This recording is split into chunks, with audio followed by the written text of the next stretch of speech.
மாவட்டம் சாத்தூர் அருகில் உள்ள இருக்கன்குடி மாரியம்மன் கோவிலில் அதிமுக முன்னாள் அமைச்சர், விருதுநகர் மேற்கு மாவட்ட செயலாளர் ராஜேந்திர பாலாஜி சுவாமி தரிசனம் செய்தார்.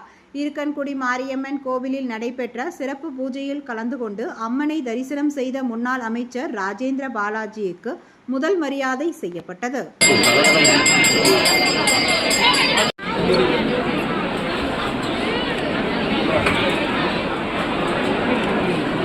என்ன திரும்ப என்ன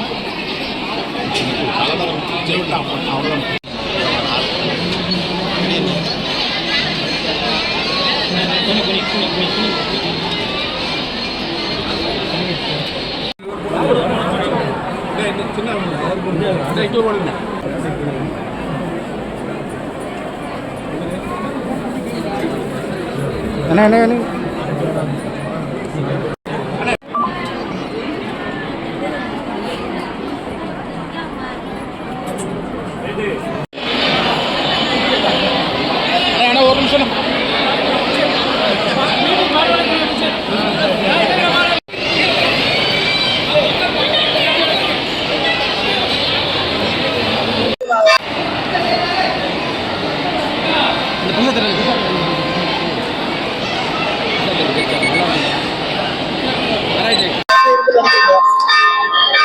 தேர்தல் முடிவுகள்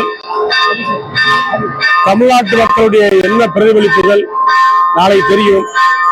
அதிமுகவுக்கு சாதகமாகவும் எங்களுக்கு மாற்றாக இருக்கின்ற அணிகளுக்கு பாதகமாகவும் முடிவு அமையும். ஒரு சில கருத்து கணிப்புகள் திமுக மெஜாரிட்டியும் அதிமுக மெஜாரிட்டியும் ஒரு சில கருத்து கணிப்புகள் கொஞ்சம் சட்டசபை அமையும் சொல்றாங்க. இந்த கருத்தை பாத்தீங்க. சில டிவிக்களுடைய கருத்து கணிப்புகள் அது எங்களை எதிர்த்திருக்கின்ற கட்சியினுடைய பினாமி டிவிக்கள்.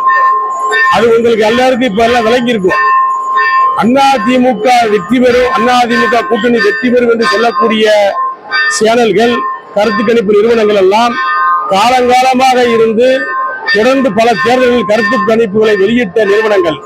திமுக வெற்றி பெறும், தாவேக வெற்றி பெறும் சொல்லக்கூடியவர்களெல்லாம் புதிதாக வந்து முளைத்திருக்கின்ற கருத்து கணிப்பு நிறுவனங்கள். ஆக வெற்றி யாருக்கு என்பதை மக்கள் முடிவெடுத்திருக்கிறார்கள், வாக்களித்திருக்கிறார்கள். ரெட்டலை ஜெயிக்க போகிறது. நாளைக்கு ரெட்டலை ஜெயிக்க போகிறது. கொஞ்சம் சட்டசபை கூட்டணிகளுக்கு அதிமுக அப்படி ஒரு சூழ்நிலையை தமிழ்நாட்டு மக்கள் தரமாட்டார்கள். அதிமுகவுக்கு பெரும்பான்மையான இடங்களை கொடுப்பார்கள், பெரும்பான்மையான வாக்குகள் அளித்திருக்கிறார்கள். எடப்பாடியார் தமிழ்நாடு முதலமைச்சராக பெரும்பான்மை பெற்று முதலமைச்சராக பொறுப்பு